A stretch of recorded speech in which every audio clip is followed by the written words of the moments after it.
extra minutes. Lou, for someone who, say, has never met, never seen an orangutan, how would you describe them? Powerful, charismatic. They're the great ape of the Asian rainforest, you know, they're a standard out primate, so yeah, captivating. Why do you love them so much?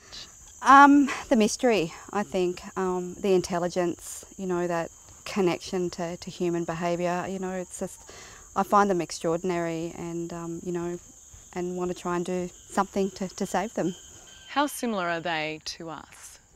Behaviourally, I think incredibly similar. You know, you see these guys, you know, show a great depth of emotion that you see from the other apes as well, but you look into the eyes of an orangutan and I feel like you're seeing a glimpse into a soul. That love, that compassion, you know, that determination, sadness, depression, all of those behaviours that we see from each other, I see in them, and I think that's what probably just intrigues me so much.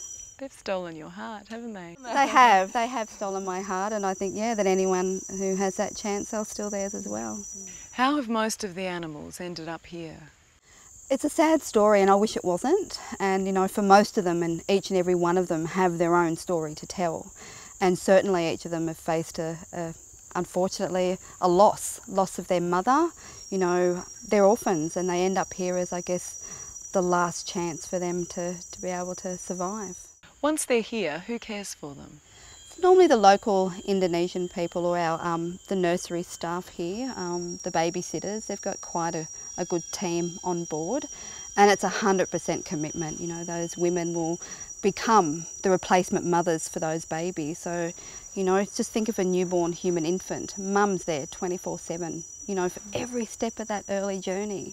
And that's what those babysitters do. They become that mother for them for that 24-hour period a day. So, and easily for 2 to 5 years. I mean, that's an extraordinary commitment. So I think an extraordinary job too. So when you release them in the wild, they all go their separate ways? Absolutely, and that's one of the strategies that we sort of have to take into account when releasing animals back into the wild is space, proximity to each other, because, you know, these guys don't normally interact for long periods of time or really at all. So, you know, that all has to be factored in. What's that moment like when they lift the door of the cage?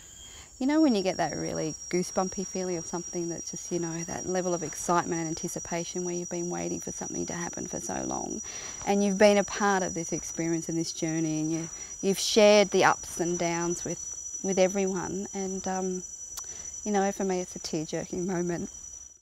You really love these animals, don't you?